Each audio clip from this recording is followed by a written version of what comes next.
Hello students, स्वागत है आज के नए वीडियो में। हम लोग बाल विकास के कुछ महत्वपूर्ण प्रश्नों की चर्चा कर रहे थे। इसके पहले हम लोगों ने कुछ वीडियोस को कंप्लीट किया है। अगर आप उन वीडियोस को नहीं देखे हैं, हम लोगों ने 7 प्रैक्टिस सेट सॉल्व कर लिए हैं। अगर आपने नहीं देखा है तो आप चैनल पर चेकआउट करें, आपको वीडियोज़ मिल जाएंगे, आप ज़रूर देखें। हम लोग प्रैक्टिस करने के लिए लूसेंट बाल विकास एवं शिक्षा शास्त्र की बुक प्रैक्टिस कर रहे थे, जिसमें हम लोग प्रीवियस ईयर के आए हुए प्रश्नों को सॉल्व कर रहे थे।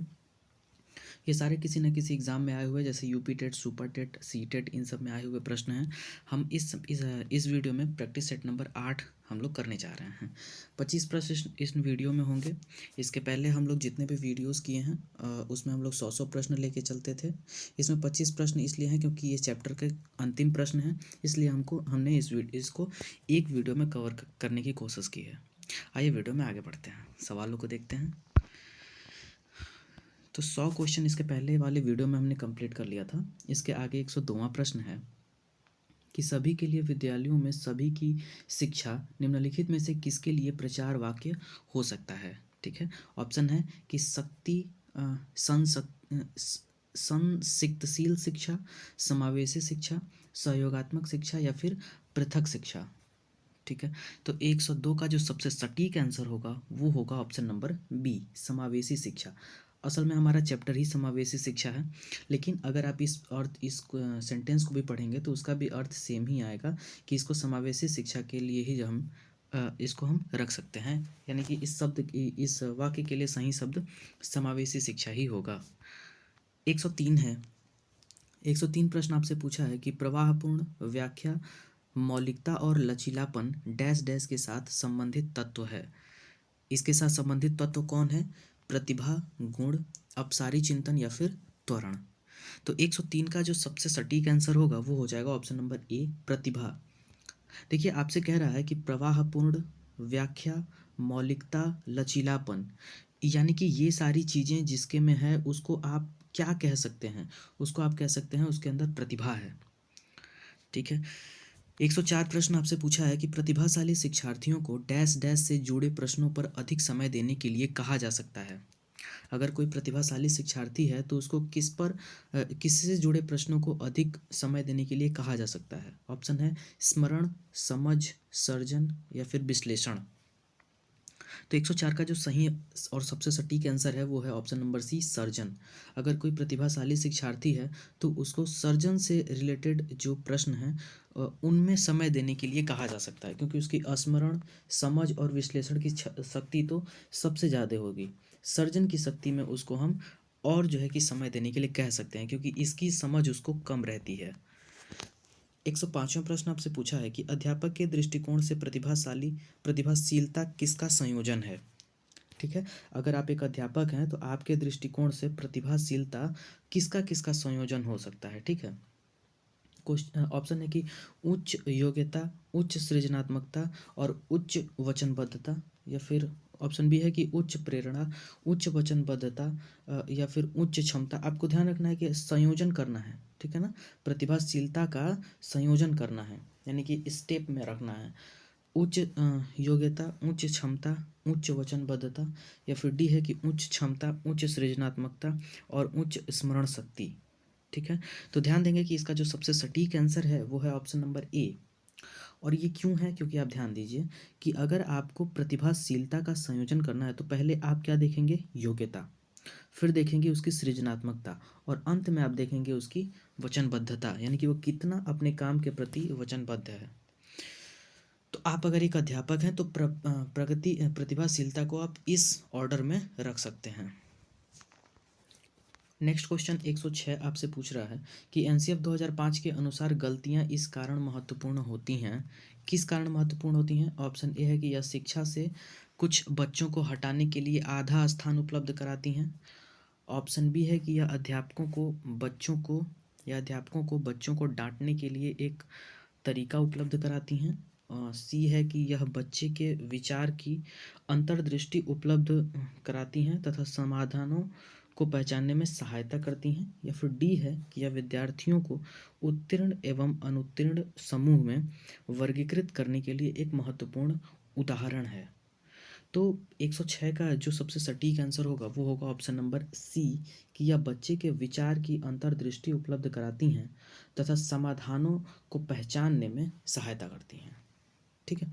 107वां प्रश्न आपसे पूछा है कि आउट ऑफ द बॉक्स चिंतन किससे संबंधित है।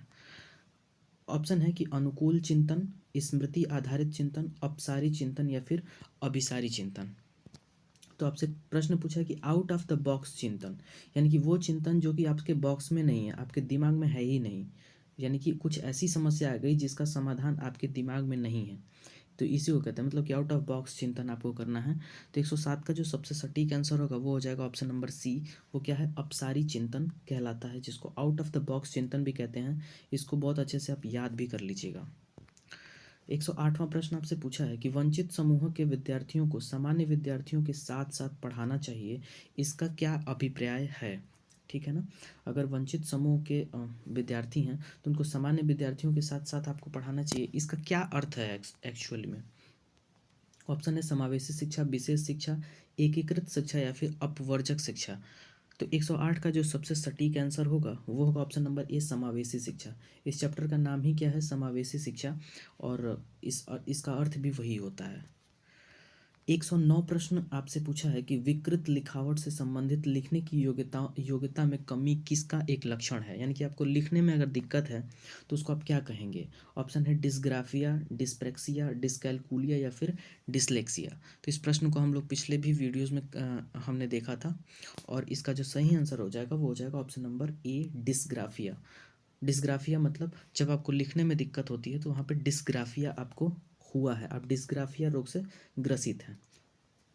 110 प्रश्न है कि विद्यार्थियों को सबसे कम प्रतिबंध विद्यालय वातावरण में रखने के माध्यम से विद्यालय, फिर से समझिए कि विद्यार्थियों को सबसे कम प्रतिबंध विद्यालय वातावरण में रखने के माध्यम से विद्यालय, ऑप्शन है कि लड़कियों और अलाभान्वित वर्गों के लिए शैक्षिक अवसरों को समान करता है। ऑप्शन बी है कि वंचित वर्ग के बच्चों के जीवन को सामान्य करता है, जो इन बच्चों के समुदायों और अभिभावकों के साथ विद्यालय के संबंध को बढ़ा रहा है। या फिर सी है कि विद्यालय मेला और प्रश्नोत्तरी जैसी गतिविधियों में अलाया अलाया एक्चुअली में अलाभान्वित लिखना चाह रहा होगा, अलाभान्वित वर्ग के बच्चों को भागीदार बनाता है। या फिर डी है कि दूसरे बच्चों को संवेदनशील बनाता है, कि वे अलाभान्वित बच्चों को दबाएं नहीं और उन्हें नीचा न दिखाएं। आपसे प्रश्न देखिए, प्रश्न एक बार और समझ लीजिए। पहले आपसे कह रहा है प्रश्न में कि विद्यार्थियों को सबसे कम प्रतिबंध विद्यालय वातावरण में रखने के माध्यम से विद्यालय को क्या करना चाहिए, यानी कि सबसे कम प्रतिबंध उस विद्यालय में आपको अगर रखना है तो आपको वहाँ पे क्या करना चाहिए। तो इसका जो सबसे सटीक आंसर वो है वो आपको डी ही दिख रहा होगा। देखिए, डी में आपसे कह रहा है ना कि प्रतिबंध कम है, तो प्रतिबंध कम है तो क्या हो जाएगा, वहाँ पे दूसरे बच्चों को संवेदनशील बनाता है, कि वे अलाभान्वित बच्चों को दबाए नहीं और उन्हें नीचा न दिखाएं, यानी कि आपको खुली छूट दी जा रही है, आप भी किसी से भेदभाव नहीं कर रहे हैं, और बच्चों से भी बच्चों में भी ये संदेश जा रहा है कि वो अगर कोई स्पेशल चाइल्ड है तो उससे भेदभाव न करें।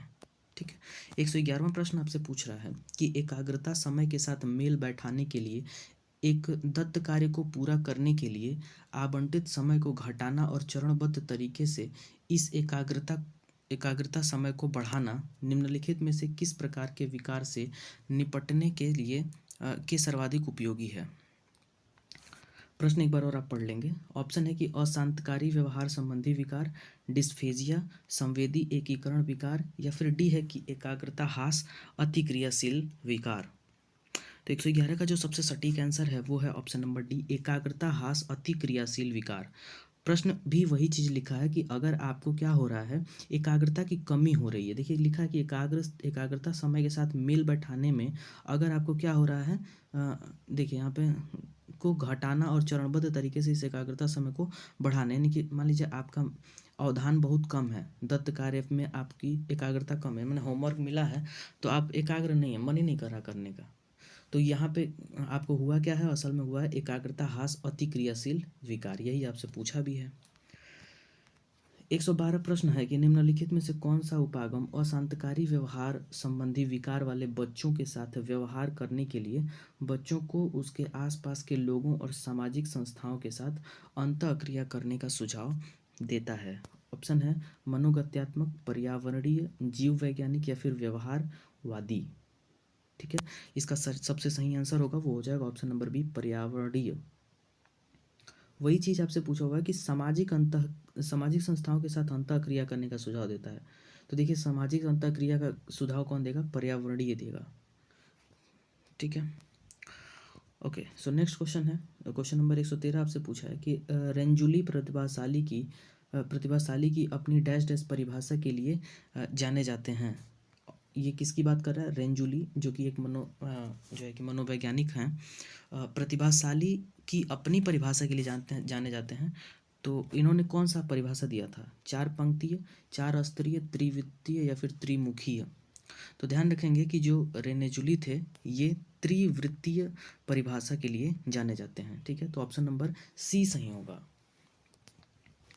क्वेश्चन नंबर 114 पूछा है कि प्रतिभाशाली शिक्षार्थियों के लिए क्या करना चाहिए? ऑप्शन है अभिक्षमता को कौशल के रूप में समझना सही है।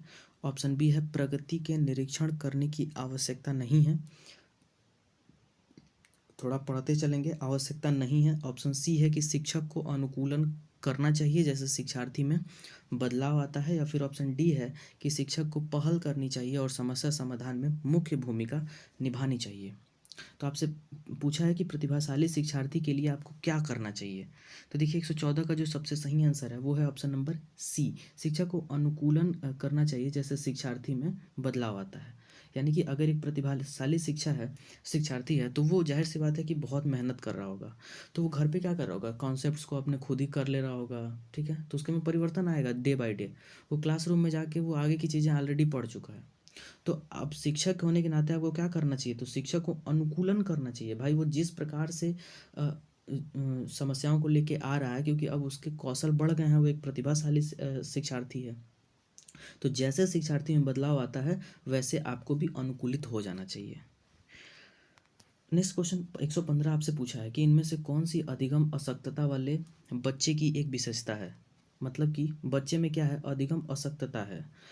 तो इसका ऑप्शन देखते हैं कि 50 से नीचे की बुद्धि लब्धि, फिर ऑप्शन बी है कि धारा प्रवाह रूप में पढ़ने तथा शब्दों पर पलटकर जाने में कठिनाइयाँ, या फिर ऑप्शन सी है कि अन्य बच्चों को धमकाना तथा आक्रामक कार्यों में लगे रहना, या फिर डी है कि एक ही प्रकार की गत्यात्मक क्रिया को बार बार दोहराना।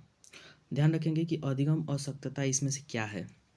तो आपको एक ही सबसे निगेटिव आंसर दिख रहा होगा, वो है कि ऑप्शन नंबर बी। क्या है कि धारा प्रवाह रूप में पढ़ने तथा शब्दों पर पलटकर जाने में कठिनाई, ये क्या है?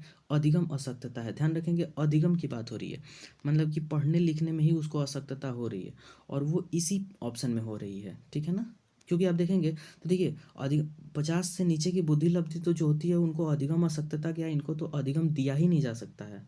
यानी कि ये तो एक विशेष बालक होते हैं, इनको तो कुछ करा दिया जाता है छोटा मोटा, इनको हाथ का कौशल दे दिया जाता है कि ये जी खा लें बस। इनमें तो कोई तो है ही नहीं अधिगम में।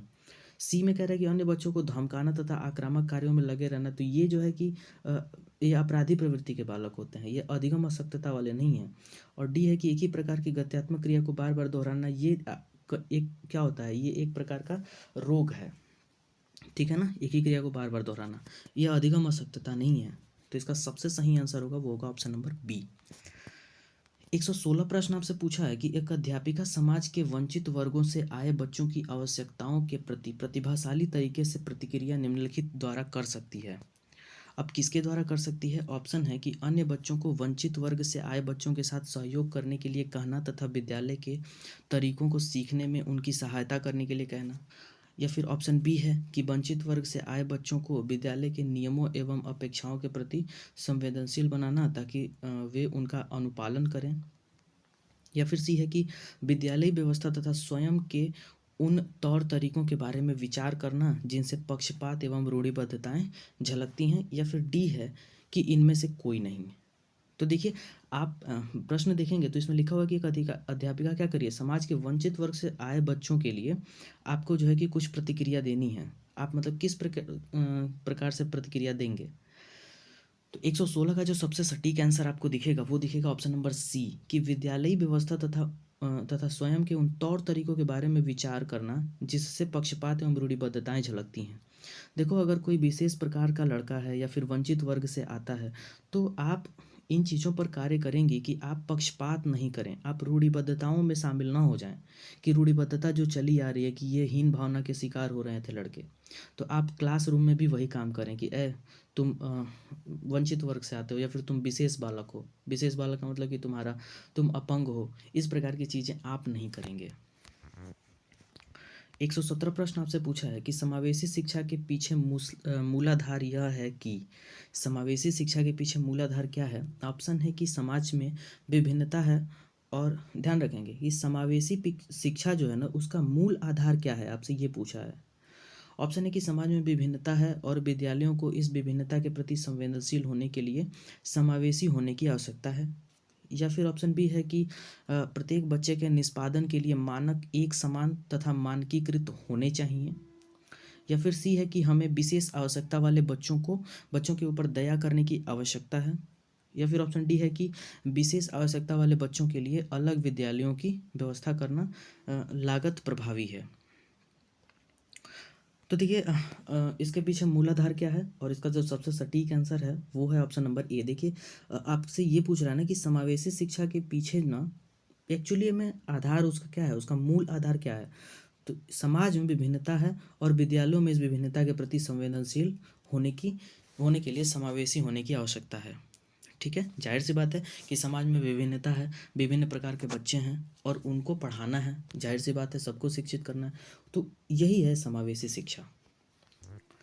विभिन्नता ही समावेशी शिक्षा है कि सबको साथ लेके चलना है, और वही समावेशी शिक्षा के अंतर्गत आएगा। 118वां प्रश्न आपसे पूछा है कि पाठ्यचर्या ऐसी हो जो पाठ्य पुस्तक के ज्ञान को पुनः प्राप्त करने के स्थान पर बच्चों को अपनी आवाज़ पाने, कार्य करने के लिए अपनी जिज्ञासा का पोषण करने, प्रश्न पूछने और जांच पड़ताल करने तथा अपने अनुभवों को बांटने तथा विद्यालय को ज्ञान के साथ जोड़ने में सक्षम बनाए। अब ध्यान रखेंगे कि यहाँ पर पाठ्यचर्या के ही बारे में ये पूरी लाइन लिखी हुई है।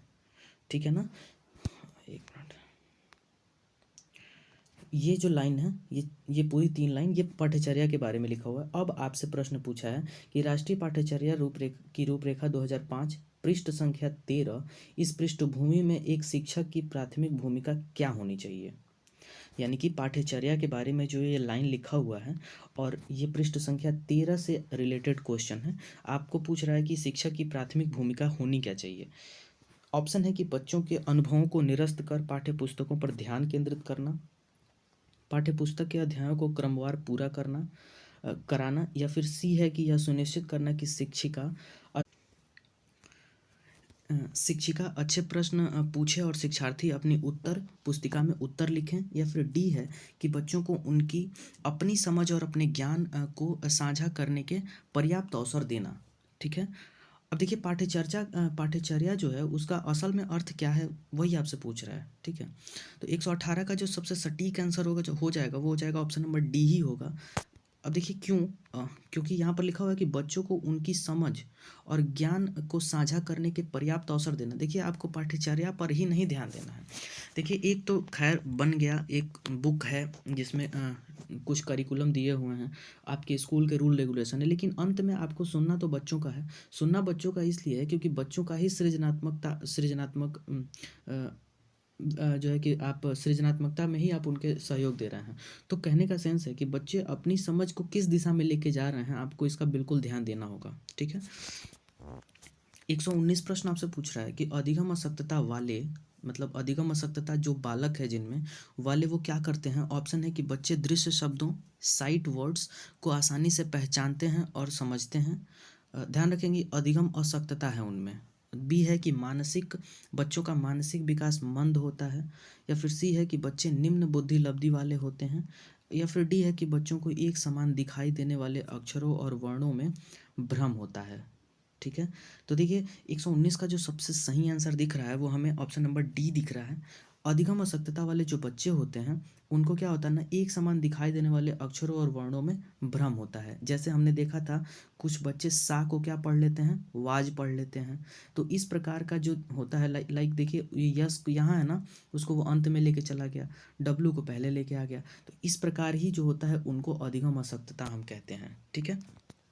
दृश्य शब्दों साइट वर्ड को आसानी से पहचानते हैं तो फिर उनमें अधिगम अशक्तता हुई नहीं।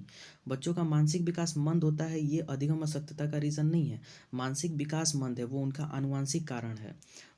निम्न बुद्धि लब्धि वाले जो होंगे उनमें अधिगम अशक्तता आए ये जरूरी नहीं है। हो सकता है निम्न बुद्धि लब्धि का बच्चा हो तो उसके अंदर सृजनात्मकता बहुत ज़्यादा हो, तो हम कुछ भी नहीं कह सकते। लेकिन डी ऑप्शन इसके लिए सटीक होगा। 120 प्रश्न आपसे कह रहा है कि एक समावेशी कक्षा में किसी शिक्षिका की सबसे महत्वपूर्ण भूमिका होती है। क्या होती है? ऑप्शन है कि बच्चे के माता पिता के व्यवसाय को जानना ताकि शिक्षिका प्रत्येक बच्चे के भावी व्यवसाय को जान सके, या फिर बी है कि सुनिश्चित करना कि प्रत्येक बच्चे को अपनी संभावना को प्राप्त करने का अवसर मिले, या फिर सी है कि कक्षा के लिए ऐसी योजना बनाना कि प्रत्येक बच्चा समान गति से आगे बढ़े, या फिर डी है कि यह सुनिश्चित करना कि शिक्षिका कक्षा को मानक निर्देश दे रही है या नहीं। तो देखिए 120 का आपको ध्यान रखना है कि समावेशी कक्षा में जो शिक्षिका है उसका महत्वपूर्ण भूमिका क्या है। तो 120 का जो सबसे सही आंसर हमें दिखाई दे रहा है वो तो है ऑप्शन नंबर डी। ठीक है ना, यह सुनिश्चित करना कि शिक्षिका कक्षा को मानक निर्देश दे रही है। अब देखिए इसमें अब यहाँ पे तो लिखा है कि मानव माता पिता के व्यवसाय को जानना ताकि शिक्षिका प्रत्येक बच्चे के भावी व्यवसाय को जान सके, बिल्कुल गलत है। आप किसी भी के माता पिता का व्यवसाय जानेंगे, हो सकता है बच्चा शर्मिंदा हो जाए अगर उसके माता पिता का व्यवसाय अच्छा ना हो तो। ये चीज़ें गलत हैं। सुनिश्चित करना कि प्रत्येक बच्चे को अपनी संभावना को प्राप्त करने का अवसर मिले, हाँ ये चीज़ है, लेकिन वो क्या है कि समावेशी शिक्षा है, समावेशी कक्षा, उसमें हर प्रकार के बच्चे हैं। ठीक है ना।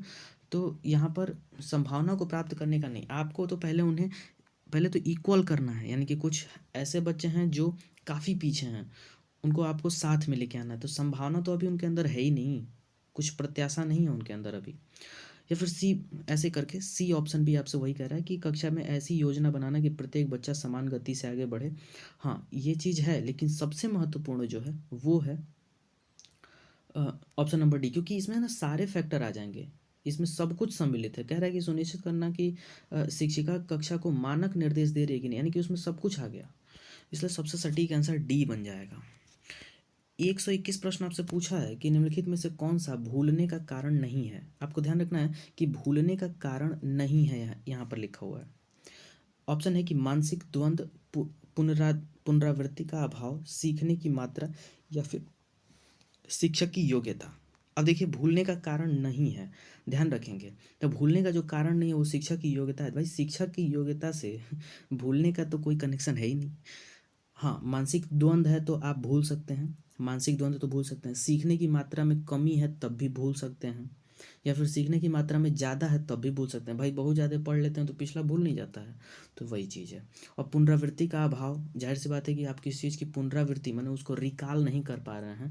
मान लीजिए पढ़ा हुआ है लेकिन समय पर आप उसको याद नहीं कर पा रहे हैं कि क्या पढ़े थे, तो तब भी भूलने की बीमारी है। लेकिन शिक्षा की योग्यता से इसका कोई ताल्लुक नहीं है।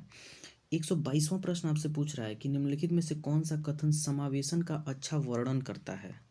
ऑप्शन है कि यह एक विश्वास है कि कुछ बच्चे कभी कुछ सीख ही नहीं सकते, बी है कि यह एक दर्शन है कि सभी बच्चों को नियमित विद्यालय प्रणाली में समान शिक्षा प्राप्त करने का अधिकार है, या फिर सी ऑप्शन है कि यह एक दर्शन है कि बच्चे ईश्वर को के विशेष उपहार हैं, या फिर डी है कि यह एक विश्वास है कि बच्चों को अपनी योग्यताओं के अनुसार अलग किया जाना चाहिए।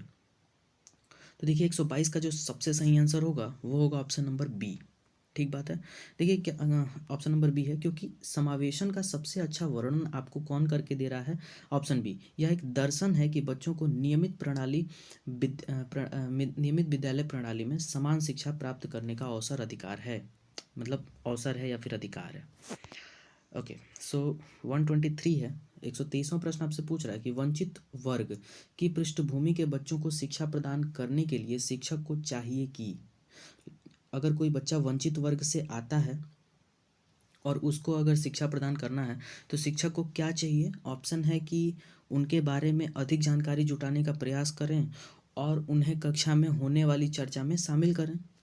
ऑप्शन बी है कि उन्हें कक्षा में अलग बिठाएं, या फिर सी है कि उन पर ध्यान न दें क्योंकि वे दूसरे शिक्षार्थियों के साथ अंतःक्रिया नहीं कर सकते, या फिर डी है कि उन्हें बहुत से लिखित कार्य दें। देखिए कुछ निगेटिव भी इसमें वर्ड्स हैं, जैसे कि कुछ बहुत से लिखित कार्य दें, है ना। तो ये सबसे आप वंचित वर्ग को जो है कि मुख्य धारा में थोड़ी जोड़ पाएंगे, ये बात गलत है।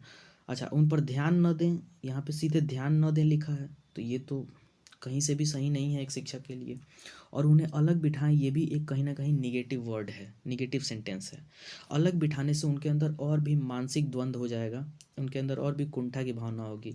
तो बी ऑप्शन भी तो गलत हो जाएगा, तो सही ऑप्शन हो जाएगा ऑप्शन नंबर ए। 124 प्रश्न आपसे कह रहा है कि निम्नलिखित में से कौन सा व्यवहार बच्चे की अधिगम निर्योग्यता की पहचान करता है? ऑप्शन है कि अपमानजनक व्यवहार, बी को डी, वाज को सा, 21 को 12 लिखना, या फिर कम अवधान विस्तार और उच्च शारीरिक गतिविधि, या फिर डी है कि मनोभाव का जल्दी जल्दी बदलना। आपसे कह रहा है कि कौन अधिगम निर्योग्यता की पहचान कर रहा है, इसमें से कौन सा सेंटेंस अधिगम निर्योग्यता की पहचान कर रहा है, आपको बताना है। तो देखिए 124 का जो सबसे सही आंसर है वो है ऑप्शन नंबर बी। इसके पहले भी ये क्वेश्चन आ चुका है कि जब बच्चा बी को डी, वाज को सा, इस तरह की चीज़ें करता है, उसके अंदर अधिगम निर्योग्यता है, यानी कि वो पढ़ने में उसको दिक्कत हो रही है। वो बी को डी समझ ले रहा है, वाज को सा समझ ले रहा है, 21 को 12 समझ ले रहा है, उसको पढ़ने में दिक्कत हो रहा है, और यही अधिगम निर्योग्यता होता है।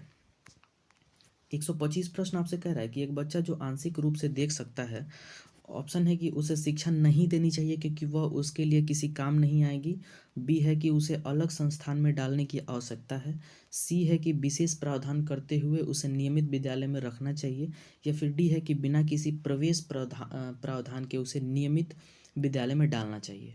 तो देखिए यहाँ पर तो खैर वो बच्चा क्या है, आंशिक रूप से देख सकता है, यानी कि वो एक स्पेशल चाइल्ड है, डिसेबल चाइल्ड है।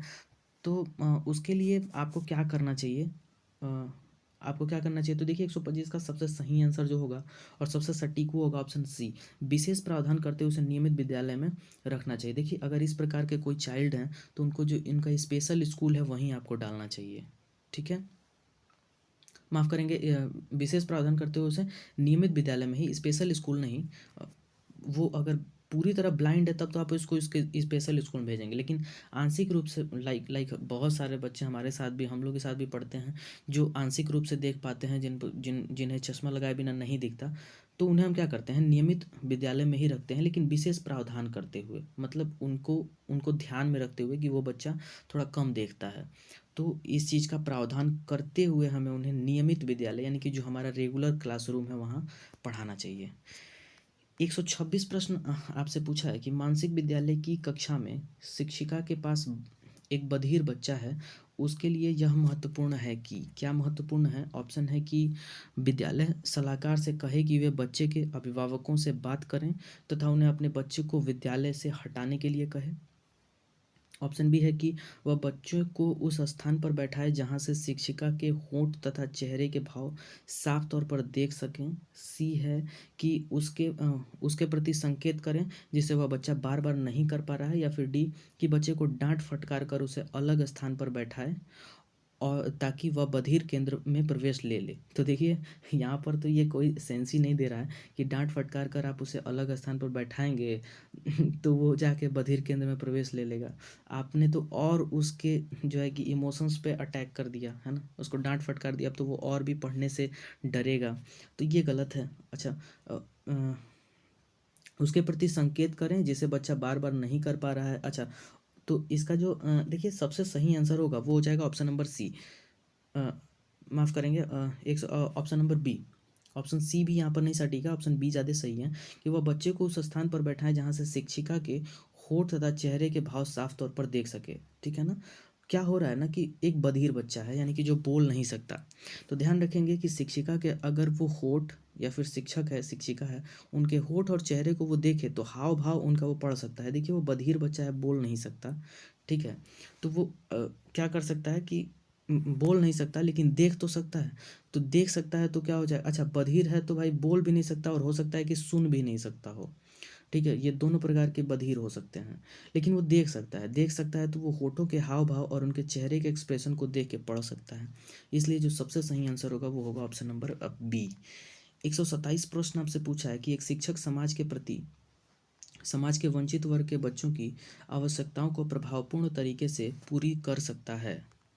कब कर सकता है? ऑप्शन है कि कक्ष के प्रत्येक बच्चे की आवश्यकता अनुसार अपना शिक्षण कौशल अपनाकर, या फिर बी है कि उनकी पृष्ठभूमि की उपेक्षा करके तथा उन्हें विद्यालय में अन्य कार्य करने के लिए कहकर, या फिर सी है कि उन्हें कक्ष में अलग स्थान पर बैठाकर ताकि वह अन्य बच्चों से मेल जोल न करें।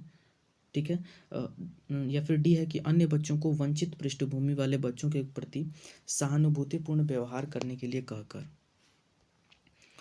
देखिए 127 का जो सबसे सही आंसर है, आपको यही बताना है कि वंचित वर्ग के बच्चों की आवश्यकता को प्रभावपूर्ण तरीके से जो है कि पूरी करता है, यानी कि उनकी आवश्यकता को पूरी कौन सा जो है कि ऑप्शन कर रहा है। 127 का जो सही आंसर है वो है ऑप्शन नंबर ए, क्योंकि आप देखेंगे कि ये तीनों सेंटेंस गलत लिखे हुए हैं। यही एक सेंटेंस है जो सही है कि कक्ष के प्रत्येक बच्चे के अनुसार शिक्षण कौशल को अपनाकर। ठीक है, आपको अपने शिक्षण कौशल में बदलाव करते रहने की ज़रूरत है। जिस प्रकार के बच्चे हैं उस प्रकार आप शिक्षण कौशल में बदलाव करेंगे। आपसे 128वां प्रश्न पूछा है कि अधिगम निर्योग्यता वाले बच्चे, ये इसके पहले भी आ चुका है, देखते हैं। बहुत सक्रिय होते हैं लेकिन उनकी बुद्धि लब्धि कम होती है, बहुत बुद्धिमान तथा परिपक्व होते हैं, कुछ भी नहीं सीख सकते, या फिर डी है कि अधिगम के कुछ पक्षों से संघर्ष करते हैं। तो 128 का जो सबसे सही आंसर और सबसे सटीक आंसर है वो है ऑप्शन नंबर डी।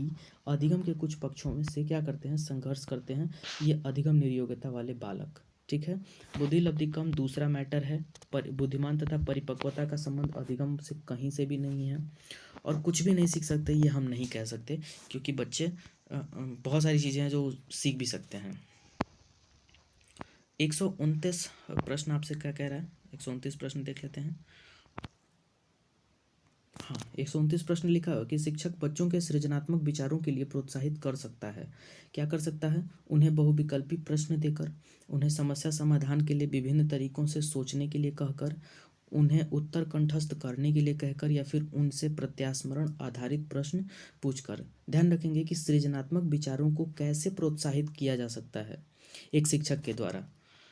तो 129 का जो सबसे सही आंसर है वो है ऑप्शन नंबर बी।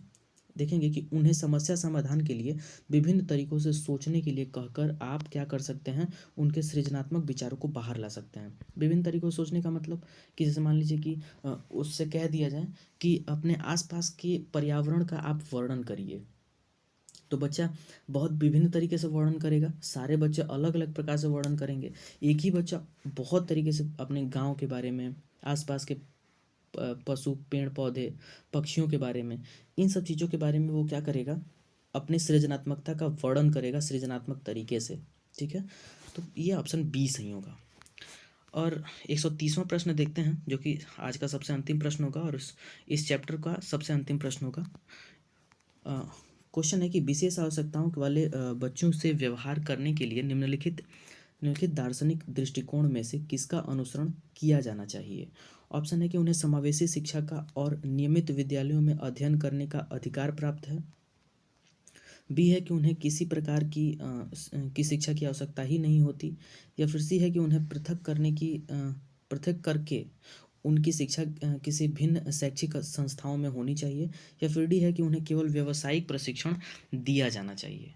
ध्यान रखेंगे कि आपसे पूछ रहा है ना कि विशेष आवश्यकता वाले बच्चों से व्यवहार करने के लिए कौन से दार्शनिक दृष्टिकोण का अनुसरण आप कर सकते हैं। तो देखिए इसका जो सबसे बेहतरीन ऑप्शन हो रहा है, सबसे सटीक आंसर वो है ऑप्शन नंबर ए, कि उन्हें क्या करना चाहिए? समावेशी शिक्षा का और नियमित विद्यालयों में अध्ययन करने का अधिकार प्राप्त होना चाहिए। सबसे बड़ी बात तो यह है कि समावेशी शिक्षा का मतलब कि सारी ऐसी शिक्षा की जिसमें सारे बच्चों को हम शामिल करके लेके चलते हैं, वो किसी भी प्रकार का, डिसेबल्ड लड़का हो, नॉर्मल लड़का हो, जैसा भी हो। समावेशी शिक्षा और नियमित विद्यालय, यानी कि जो हमारा रेगुलर विद्यालय, जो हमारे सरकारी विद्यालय होते हैं वही नियमित विद्यालय है, वहीं पे अध्ययन करने का उस सबको अधिकार मिले। यही एक वैज्ञानिक दृष्टिकोण हो सकता है, मतलब दार्शनिक दृष्टिकोण। तो ये थे कुछ प्रश्न जो कि हम लोग चर्चा कर रहे थे। आज हम लोगों ने 30 प्रश्नों को देखा, लगभग 30 प्रश्नों को, मान के चलिए 25 प्लस प्रश्न थे। आगे आने वाली वीडियो में ऐसे ही हम लोग इस पूरे सीरीज़ को ख़त्म करेंगे। इस पूरे बुक में 900 से भी ज़्यादा क्वेश्चन हैं जिनको हम लोग ऐसे ही वीडियोस के माध्यम से सीरीज़ जो हम कर रहे हैं इसके माध्यम से ख़त्म कर देंगे। 900 प्लस प्रश्नों की एक सीरीज़ है, इसे आप करते हैं आपको सीडीपी में बहुत फ़ायदा मिलेगा। आप किसी भी एग्ज़ाम को देने जा रहे हो, कोई भी टेट हो या फिर सीटेट हो, ये सारे काम करेंगे। और सुपर टेट में भी सीडीपी में इन सारे प्रश्नों से आपको ज़रूर हेल्प मिलेगा। तो देखते रहें वीडियो को, इस सीरीज़ को फॉलो करें। वीडियो पसंद आए तो लाइक भी करें और चैनल को सब्सक्राइब करें। वीडियो देखने के लिए बहुत बहुत धन्यवाद। मिलते हैं अगले वीडियो में। पढ़ते रहिए, खुश रहिए।